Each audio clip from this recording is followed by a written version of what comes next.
Write us a letter and tell us about yourself and why you want to change the world. And we're going to pick people who want to be apprenticed to organizing neighborhoods.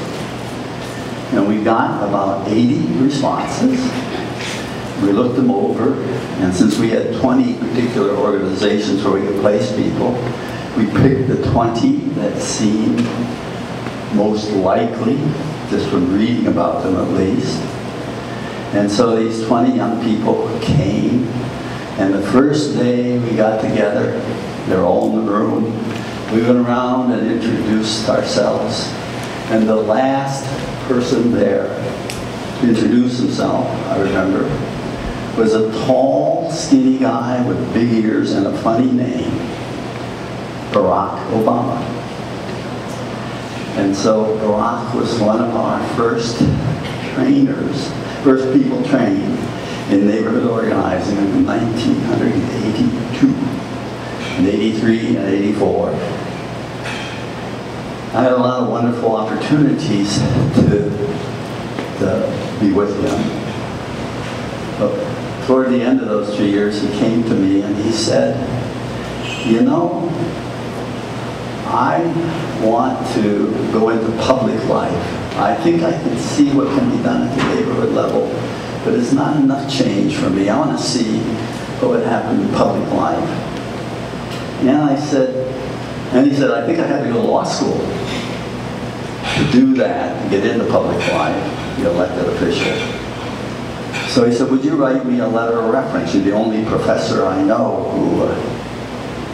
who would write me a letter. I think he didn't do too well in college, right?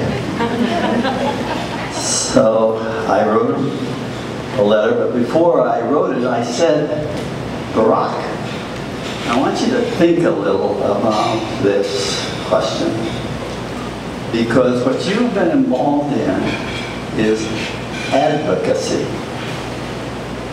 One-way advocacy. You're working with neighborhood organizations to become powerful to get their way. And that's advocacy life. And for a lot of us, that's very satisfying. But I said, if you go into public life, it's almost the reverse. Because elected officials finally are the compromisers and the synthesizers of interests.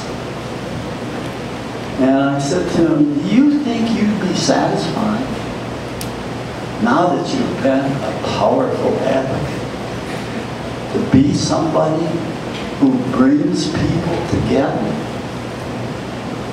And he said to me, that's why I want to go into public life. And so I think what we're seeing, at least in the United States, is a movement. It is a movement of people who see the possibility of a new unity with our diversity. That he's called millions of those people forward. But he's just called them, the movement was there. And you know, we're a big part of that movement. I don't know how you think about yourself and our being here, but how I think of it is I come here once a year to be at the center of one of the most important visionary movements in the world. And what we're doing is building the vision, strengthening our relationships, creating a community of gifts. That's why we want to make space for everybody to tell us what you have that we need, that you can offer. And that leads me then to a remembrance. Many of you probably can't join me in this remembrance. But when I was invited to the first institute, it was just two people with a vision.